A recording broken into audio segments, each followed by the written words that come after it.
सत्यमेव जयते न्यूज.com। रायगड जिल्ह्यातील 10 नगरपालिकांच्या निवडणुकीत काहींनी गड राखले तर काहींच्या हातून निसटले। खरी लढत ही अजित पवार गट आणि शिंदसेनेत होती। दोन्ही पक्षांमध्ये 3-3 महानगरपालिका आल्या असल्या तरी दोन्ही पक्षांच्या हातून बालेकिल्ल्यातील नगरपालिका निसटल्या आहेत।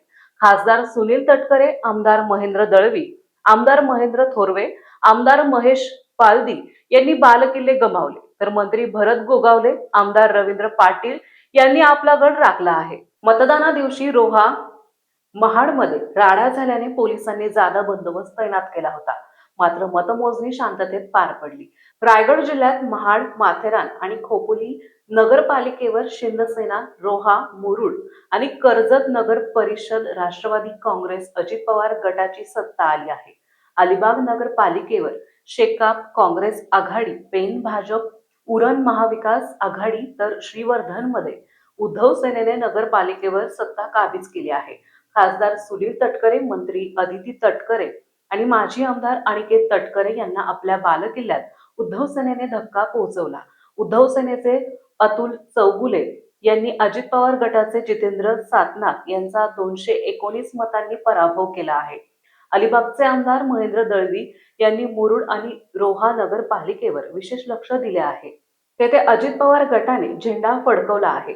महेंद्र दळवी यांना तटकरे यांनी झटका दिला। कर्जत मतदारसंघात खोपोली आणि माथेरान नगरपालिकेवर भगवा फडकवण्यात आमदार महेंद्र थोरवे यशस्वी झाले आहेत। मात्र कर्जत नगर परिषद राखण्यात अपयश आले। भाजपचे माजी आमदार सुरेश लाड यांची सुनबाई स्वाती लाड यांचा अजित पवार गटाच्या पुष्पा दगडे यांनी पराभव केला। पेन मतदारसंघातील पेन नगरपालिका राखण्यात आमदार रवींद्र पाटील यशस्वी झाले आहेत। त्यांच्या सुनबाई प्रीतम पाटील या दुसऱ्यांदा नगराध्यक्षपदी विराजमान होणार आहेत। उरण नगरपालिकेमध्ये आमदार महेश बालदी यांना महाविकास आघाडीने झटका दिला आहे।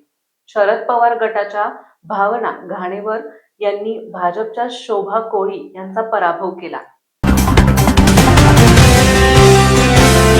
सत्यमेव जयते न्यूज.com।